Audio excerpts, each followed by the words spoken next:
Voltamos aqui com essa entrevista maravilhosa com o pastor e vereador Paulo Monteiro. Pastor, nós já falamos um pouquinho da sua conversão, da sua história. A gente quer saber agora, assim, houve um processo. A gente sabe que da conversão até o pastorado há um processo. E como foi esse processo até o senhor chegar no pastorado? Porque o senhor já não foi direto pastor, né? Se converte, tem ali a transformação, a conversão. Como é que foi isso? Eu tinha 15 anos quando eu fui levantado a obreiro da igreja. E ali eu comecei a fazer trabalho com os jovens. Assim como eu comecei nesse grupo de jovens, ali eu continuei. E aí eu comecei a auxiliar um outro obreiro com trabalho e fui me destacando nesse ofício ali junto aos jovens. O pastor, ele viu essa vontade de ajudar e ele me chamou para conversar. Você tem desejo de ser pastor? E aí eu falei, olha, não sei, porque eu não sabia com que desejo era esse, eu só queria ajudar. E aí ele me chamou mais para perto, começou a fazer um discipulado comigo. E aí realmente o desejo ele foi nascendo, de estar ali no altar, de se dedicar à obra de Deus, se dedicar mais às pessoas. E aí eu fui me dando mais. E aí de obreiro, eu fui para uma escola para pastor, que na minha instituição se chama IBURD, que é Instituto Bíblico Universal do Reino de Deus. E aí, ali naquele momento, eu fui me dedicando mais e vendo mais o dia a dia de um pastor. E aí sim surgiu esse desejo, essa vontade. E aí você descobriu a sua vocação. Exatamente. E aí eu fui auxiliar um pastor. Só voltando aqui um pouquinho. Quando eu estava no grupo dos jovens, eu aprendi a tocar teclado. E aí quando faltava o tecladista oficial, eu sentava lá e tocava. Então também ajudou bastante, porque quando eu estava no IBURD, na escola para pastor, eu ainda ajudava o pastor.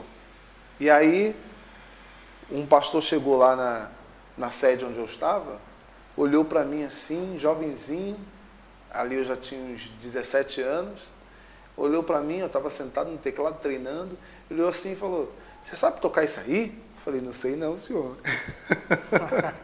Ele, então... vamos aprender lá na minha igreja. Aí pediu o regional, o pastor, e o regional falou, pode levar. E ali começou o meu processo de oficializar na obra de Deus. E aí eu já fiquei pela responsabilidade da igreja, dormia na igreja, eu era o moço, o seu moço que dizia a Bíblia, né? O moço do profeta. Onde ele mandava a gente ir. E aí começou. E encontrar a sua esposa, sua metade, como que foi? Encontrou também ali na igreja. Foi exatamente nessa igreja que o pastor perguntou assim, você sabe tocar isso aí? Aí ele me levou para a igreja onde estava a minha esposa, que na época eu não sabia que ia ser minha esposa. Até porque ela não tinha se convertido ainda. Ela não estava na igreja. E aí, quando eu cheguei nessa igreja, o pastor me colocou para auxiliar ele, e eu auxiliava ainda no grupo dos jovens. Então, eu comecei a fazer um trabalho com os jovens da igreja, e o grupo começou a crescer. Quando eu peguei o grupo, tinha uns 15 jovens na igreja. E aí, com o tempo, o grupo começou a crescer, eu já estava fazendo um encontro com 80, 90 jovens na igreja. Uau! E aí o pastor assinou embaixo, falou, você vai ser auxiliar oficial da igreja. E eu passei a auxiliar o pastor naquela igreja. Foi onde a minha esposa, que ainda não era, entrou pela primeira vez na igreja, com um trabalho nos jovens. Só que o mais interessante é que depois de 2 anos eu fui transferido dessa igreja, e até então não tinha nenhum sentimento e nem namorava a minha esposa. Não tinha nenhuma visão futura para isso. Até porque a gente trabalhava em prol da obra de Deus. Quando eu fui transferido para uma outra igreja, distante, que era Basicamente, para o senhor ter uma noção, como daqui de Praia Grande até Peruíbe, a Longe. distância da igreja. Uns 50 quilômetros Exatamente. por aí. E aí, naquela época não tinha celular, era só orelhão. E aí uma obreira que me ajudava muito lá no grupo da outra igreja que eu passei, ela me ligou, o orelhão da igreja, que tinha um orelhão perto da igreja. Aí ela ligou e falou assim, olha, o senhor é muito bobo. Ela já me chamava de senhor porque sabia que eu já era um pastor auxiliar. E aí ela falou assim, o senhor é muito bobo, porque a Adriana gosta do senhor e o senhor não está observando isso. Eu falei, não estou observando, e era para observar, não sabia. Aí dali, quando ela me chamou a atenção para isso, eu comecei a olhar para ela diferente. E aí a gente foi marcando encontros, foi conversando. Esse processo aí durou uns 2 anos até o casamento. Que bênção. E hoje você é casado há quantos anos e tem um filho? 16 anos casado, com um filho de 12. O nome do seu filho? Kaique. Um abraço pro Kaique aí, tá bom? E pra sua esposa, o nome da sua esposa? Adriana. Ah, não dá nem pra esquecer, Adriana, não dá Adriana. pra esquecer. Né? Pastor, o senhor fez um trabalho, antes de chegar à vereança, o senhor ainda tinha um trabalho com jovens, aqui também na cidade de Praia Grande também, não é? Não, Isso, pastor. aqui Conta não. aqui como o senhor chegou. Aí o senhor falou como foi chegar em Praia Grande, estar aqui fazendo um trabalho, abrindo um trabalho, como a pastora falou, aqui em Praia Grande e conhecer essa cidade. E vai falar também se o senhor gostou da cidade. Eu vim transferido para São Paulo justamente com o trabalho dos jovens, que tomou uma proporção muito, muito boa lá no Rio de Janeiro, que tudo começou com aquela igrejinha pequenininha onde eu conheci a minha esposa, mas depois eu fui crescendo com o trabalho até tomar conta e auxiliar o bispo do estado do Rio de Janeiro. Então eu fazia eventos. O último evento que eu lembro que a gente fez lá no Rio de Janeiro deu 45 mil jovens. Que bênção. No estádio de Engenhão, que hoje é o estádio do Botafogo. E vim transferido para São Paulo também com essa mesma proposta, de ajudar os jovens aqui de São Paulo. Fui lá para a capital, só que, obra do divino, eu vim para uma coisa e cheguei aqui, não fui fazer essa coisa. Me mandaram para Praia Grande para cuidar da palestra Namoro Blindado da Terapia do Amor, Sim. que coisa que a gente já fez lá na igreja do Maravilha. Senhor. E aí eu comecei a fazer esse trabalho aqui, eu e minha esposa aqui na cidade. O foco não era só dentro da igreja. E aí também explorar isso fora da igreja. Então a gente começou a visitar as escolas municipais, escolas estaduais e cidades aqui que a gente foi até Registro fazendo palestra.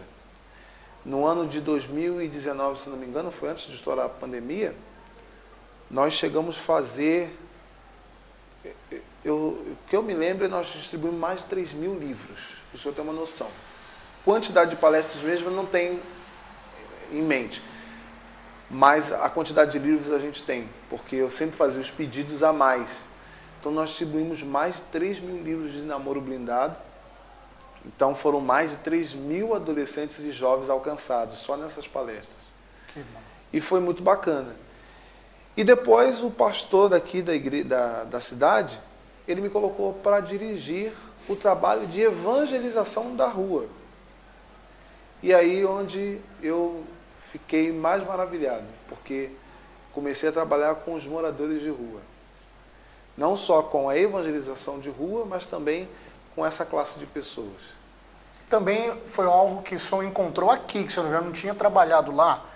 Ou o senhor já tinha trabalhado e aqui só aprimorou? Como que foi? Não, aqui foi tudo novo mesmo. Tudo novo. Tudo novo. E o senhor descobriu algo novo dentro do senhor também, que o senhor tem esse cuidado e essa atenção especial aos moradores de rua. Para quem não sabe, o pastor Paulo tem um trabalho social com moradores de rua lindo, maravilhoso, e tem até uma casa que os moradores de rua... Fala um pouquinho, pastor. Hoje essa casa que fica ali no meu vi tem cerca de 60 homens, que tem um rodízio muito grande e já conseguimos tirar bastante pessoas da rua. Hoje, por obra do divino ou não, eu estava dentro do abrigo aqui do Quietude. Fui lá para conhecer a casa do abrigo aqui da prefeitura. Sim. Eu nunca tinha entrado. apesar de fazer esse trabalho, eu nunca tinha entrado no abrigo municipal.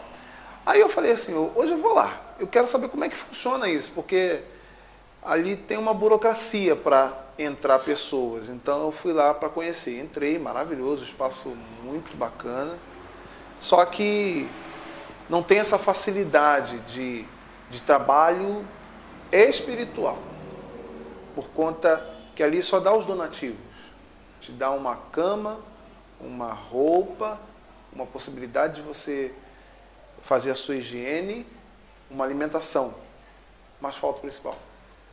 A cura da alma. A cura da alma, que é a palavra de Deus que faz isso. A palavra de Deus. Então, muitos vão ali, recebem o donativo, mas voltam para o mesmo lugar de onde vem.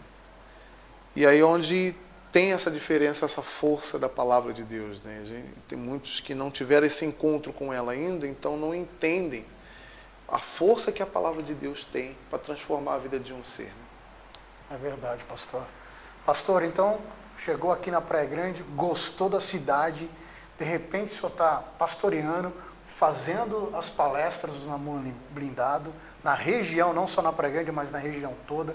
De repente, abre essa outra porta de oportunidade para o senhor trabalhar com os moradores de rua e descobrir outra vocação que eu tenho certeza, né, pastora, que é um dom, é um dom da misericórdia, que o pastor Paulo tem mesmo, o dom da misericórdia, né?